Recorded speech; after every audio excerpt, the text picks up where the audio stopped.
অবশেষে একটা কথা বলি কি, আপনিও কি আমার মতন কালো? তাহলে আজকের কথাগুলো আপনার জন্য। দেখেন ভাই, যখন আমরা কালো হয়ে দুনিয়াতে জন্মগ্রহণ করেছি তখনই আমাদেরকে কেউ কুলে নিতে চায় নাই, শুধু মা ছাড়া। যখন আস্তে আস্তে আরেকটু বড় হলাম, যখন স্কুলে পড়ার মতো বয়স হলো, তখন স্কুলে যাওয়ার সময় কোনো বন্ধু বান্ধব খুঁজে পাচ্ছিলাম না। কোনো বন্ধু বান্ধব খুঁজে পাই না, কারণ হচ্ছে আমাদের গায়ের রং কালো। যখন আস্তে আস্তে আরেকটু বড় হলাম তখন কেউ আমাদের সাথে মিশতে চায় না, কারণ হচ্ছে আমাদের গায়ের রং কালো। যখন 18 বছর পের হয়ে গেল, কোনো কাজকর্ম কিছুই করি না, বাড়িতে ঘুরি গাড়ি সবার মতো, আরো 8-10টা ছেলের মতন ঘুরি গাড়ি। আশেপাশে সকলকে কিছু বলবে না, শুধু আপনি কালো মানুষ, আপনার গায়ের রং কালো, সবাই আপনাকে আক্ষেপ করে ব্যঙ্গ করবে। সব কিছু শেষে যখন আপনার বিবাহর বয়স হবে তখন মেয়ে পক্ষের থেকে আপনাকে দেখতে আসবে, ওই বিয়েও রিজেক্ট করে দেবে, কারণ হচ্ছে আপনার গায়ের রং কালো।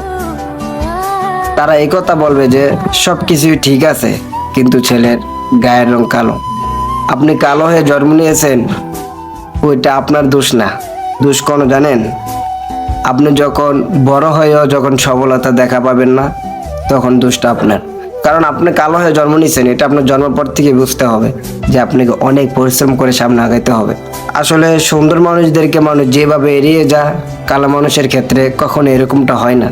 তাদেরকে মানুষ সবসময় লজ্জা দিতেই পছন্দ করে, কোনো না কোনো দিক দিয়ে তাদেরকে লজ্জা দিবেই মানুষ। যে মানুষগুলা, যে মহিলাগুলা ছোটবেলা আপনাকে আমাকে কালো ছেলে বলে কোলে নেই নাই, ওই মহিলাগুলাই আপনাকে আমাকে দেখে আক্ষেপ করবে। কারণ বর্তমানে টাকার জোর এতটাই বেশি যে টাকার কারণে মানুষ অতীত সব কিছু বলে বর্তমানটাকে প্রাধান্য দেয়। তো কালো হয়ে জন্ম নিছেন, এটা কোনো ব্যাপার না। আর আপনি যদি সফলতার দেখা না পান, টাকা না কামাতে পারেন, দুনিয়ার মধ্যে সফল না হন, তাহলে ওইটা আপনার ব্যর্থতা। কালো হয়ে জন্ম নিছেন, ওইটা আপনার ব্যর্থতা না। অবশেষে আপনাদেরকে একটা কথাই বলবো যে আপনি আপনার লক্ষ্যের উপর স্থির থাকুন। মানুষ আপনাকে অনেক কিছুই বলবে, তাদের কথা কান দিয়ে কখনো নিজের জীবনটাকে আটকে রাখেন না। আর যারা আপনাকে অবহেলা করছে, যারা আপনাকে কালো বলে কোলে নেয় নাই, আপনি সফল হয়ে দেখেন, তারাই আপনার পায়ে ধরতে বাধ্য হবে। এটাই বাস্তবতা। আর সবচেয়ে সত্য কথা হচ্ছে, কালো মানুষদের একটু বেশি পরিশ্রম করতে হয়। কালো মানুষরা ছোটবেলা কারো মন জয় করতে না পারলেও বড় হয়ে সবারই মন জয় করে নিতে পারে। আশা করি সকলে ভালো থাকবেন।